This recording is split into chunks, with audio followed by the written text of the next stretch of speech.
Chapitre 6. Rencontre compliquée. Alexios. Le départ précipité de Dom ne me plaît pas. Après m'avoir embrassé avec la fureur du désespoir, elle s'est éloignée pour emprunter la porte des enfers, que nous sommes supposés garder fermée. Si l'ordre savait quelle utilisation ma compagne en fait de temps à autre, ça fait longtemps qu'on aurait changé de mission.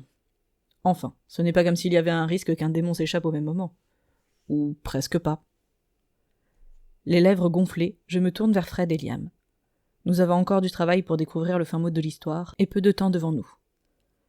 J'ignore pourquoi, mais je le sens. Ma magie bouillonne en moi comme jamais. Si cette histoire de malédiction est sur le point de s'activer, il est hors de question que je provoque un désastre sur Terre. En y réfléchissant à tête reposée, je songerais sans doute que cette affaire n'a ni queue ni tête. Après tout, je vis depuis des années, et il n'est jamais rien arrivé. D'accord, mes pouvoirs m'échappent parfois, mais c'est le cas pour bon nombre de mages. Si c'était simple, tout le monde en profiterait. « Vous avez eu des nouvelles de Nahal pendant que vous étiez encore sur Galdur ?» demandai-je, toujours inquiet pour mon ami. « Aucune, » se renfrogne le vampire. « J'ai essayé de repérer sa trace quand nous nous déplacions, mais rien. Pas d'odeur pour nous mettre sur sa trace. C'est comme si ceux qui l'ont enlevé se sont soudain volatilisés avec lui. » Sa réponse ne me plaît pas. Le kitsune n'est pas à prendre à la légère. S'il n'a pas su se défendre, alors ses adversaires étaient forts. Ou bien préparés, ce qui n'augure rien de bon. J'ai conscience que nous devons résoudre mon problème en priorité, pour éviter que je n'active par mégarde la malédiction. Mais ensuite... « On a rapporté des archives avec nous, » annonce Liam pour changer de sujet. « Faudra qu'on les ramène, bien sûr, mais on s'est dit que ça avait son importance, » complète Fred en déposant sur la table de la salle à manger d'épais volumes anciens. « Avec l'autorisation du responsable, j'imagine, » me moquai-je. Aucune réponse ne me parvient, sans surprise. La discrétion est de mise, autant pour eux que pour moi. Et si nous n'abîmons rien, nul besoin de crier sur les toits ce qui a été emprunté. Cette éthique est douteuse, toutefois pas le temps de m'en inquiéter à l'heure actuelle.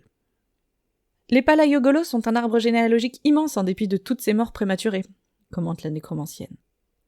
En suivant ceux des 3 dernières générations, on va bien réussir à en retrouver au moins un. Si Internet ne suffit pas, j'appellerai Scotland Yard. Je hoche la tête en espérant que la première option sera la bonne. Moins de personnes seront au courant de nos actions, mieux ce sera. Pour moi et pour mes alliés qui se promènent avec des documents volés. Lors de nos recherches, nous découvrons que les 3 fantômes qui ont agressé Fred sont en fait les enfants de femmes Palaiogolos. Ils ont juste pris le nom de leur père.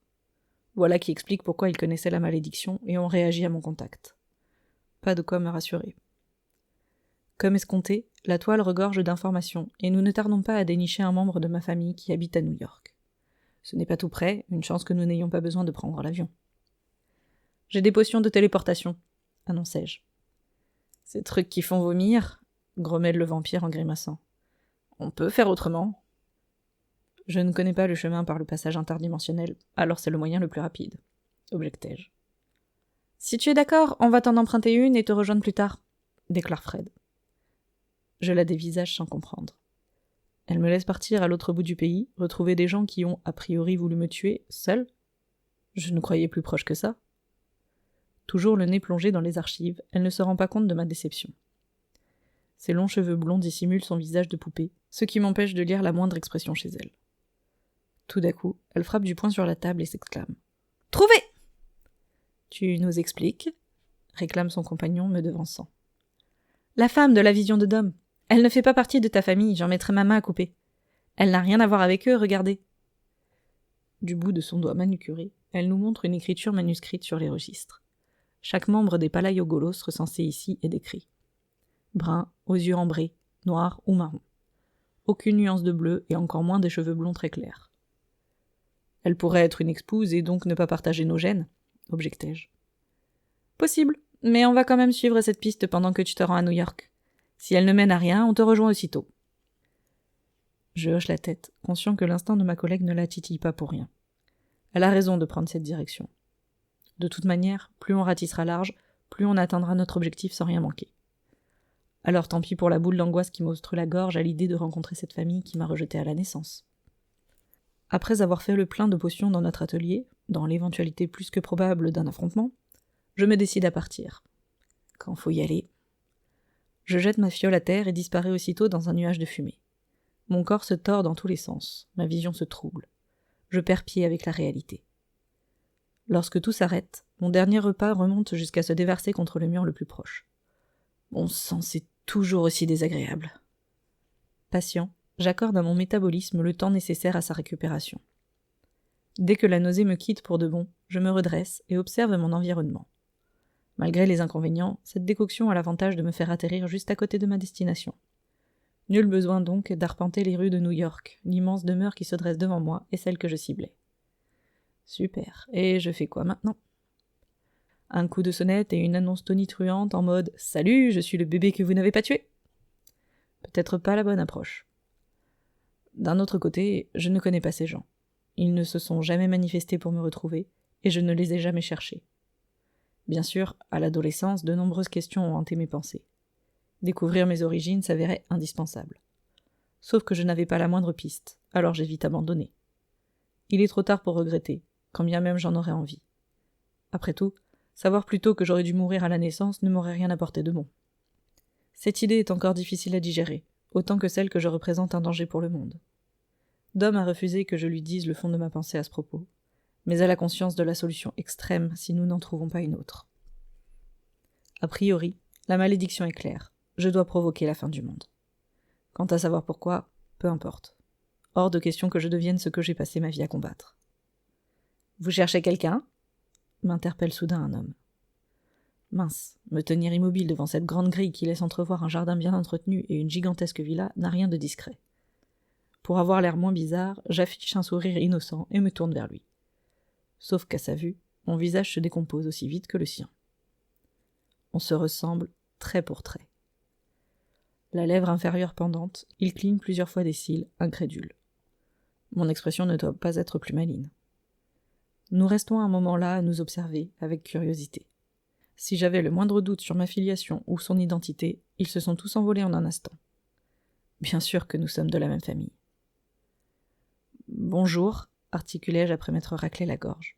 « Je suis Alexios Strife, je crois qu'une discussion serait la bienvenue. » « Manolis Palaiogolos » se présente-t-il en retour. D'un mouvement du menton, il me fait entrer à sa suite. Nous longeons une pelouse tondue au millimètre près, agrémentée de quelques arbres positionnés avec un souci du détail impressionnant. Leur paysagiste fait du super boulot, il n'y a pas à dire. Nous ne décrochons pas un mot de tout le trajet, toujours estomaqués par cette surprenante découverte. Mais nous observons discrètement. Comment peut-on partager autant de gènes en commun ? Nous ne sommes pas de la même génération, j'en mettrais ma main à couper, bien que les mages paraissent jeunes pendant des siècles s'ils sont assez puissants pour. L'énergie qui se dégage de lui est plus faible que la mienne, mais en dehors de ça, je ressens comme un lien qui me relie à lui. Lorsque nous gagnons la porte d'entrée, il l'ouvre à la volée, et je suis surpris de découvrir un comité d'accueil. Les a-t-il prévenus de notre arrivée par télépathie ? Après tout, faire partie de la même famille ne signifie pas que nous partageons les mêmes affinités magiques. Alors ils peuvent être capables de choses qui me sont inatteignables. Et inversement, me rassurai-je. « Bienvenue dans la demeure des Palaiogolos », me salue une vieille femme qui marche à l'aide d'une canne. « Je suis Anaël. Venez, nous serons mieux dans le salon pour discuter. » Les 6 autres personnes présentes la suivent en me jetant des regards curieux, mais noirs. Je suis la brebis galeuse, message reçu. Avec ce que je m'apprête à leur révéler, nul doute que le vilain petit canard ne va pas se transformer en cygne sous leur nez. Nous pénétrons dans une pièce beaucoup trop grande, avec des meubles de qualité et une décoration digne des meilleurs catalogues de mode pour riches. Nos moyens financiers n'ont rien en commun, c'est certain. Peut-être s'imaginent-ils que je suis là dans le but de leur soutirer de l'argent ? Vu la vie d'aisance qu'ils ont l'air d'avoir, ça paraît très logique. Sauf que mon petit appartement avec Dom me suffit, et que je considère notre situation assez confortable pour ne rien envier à ces gens.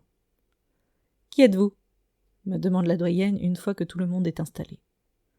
Elle sur un gros canapé, moi sur celui d'en face, une dame au regard hautain sur le fauteuil en cuir à ma gauche, un homme qui semble en colère sur celui à ma droite. Les 4 autres personnes présentes se tiennent debout, près des fenêtres, de la porte et de la cheminée. Ils m'encerclent sans en avoir l'air. Super, la situation ne pourrait pas mieux se passer. « Je crois que c'est à vous de me le dire, » répliquai-je avec aplomb alors qu'une sourde angoisse me vrille les tripes. « Je crains de ne pas comprendre de quoi vous parlez. Autant que je sache, nous ne nous sommes jamais rencontrés. » C'est possible. J'avoue ne pas avoir de souvenir de ma naissance. Ma phrase fait mouche. Ils frémissent tous lorsqu'ils saisissent où je veux en venir. Si vous commenciez par m'expliquer l'étrange habitude de cette famille, proposai-je. Récemment, certaines informations me sont parvenues aux oreilles, et j'aimerais connaître votre version des faits. Comment oses-tu ? Me menace celle qui garde la porte. Anaël lève une main autoritaire qui l'incite à se taire aussitôt. Je peux presque entendre ses dents racler tandis qu'elle les serre. On n'apprécie pas de se faire rabattre le caquet ? Je comprends. Comment vous appelez-vous ? Me questionne la doyenne sans perdre contenance. Alexios Strife, ou plutôt Palaiogolos a priori. Son sang-froid lui fait honneur. Elle ne bouge pas d'un cil, alors que les autres étouffent un hoquet de stupeur. Étant donné ma ressemblance avec celui près de la cheminée, ils avaient un doute sur mon identité ? Dans ce cas, ils ne sont pas prêts pour la suite. J'ai découvert notre filiation il y a peu, par un curieux concours de circonstances, continuai-je.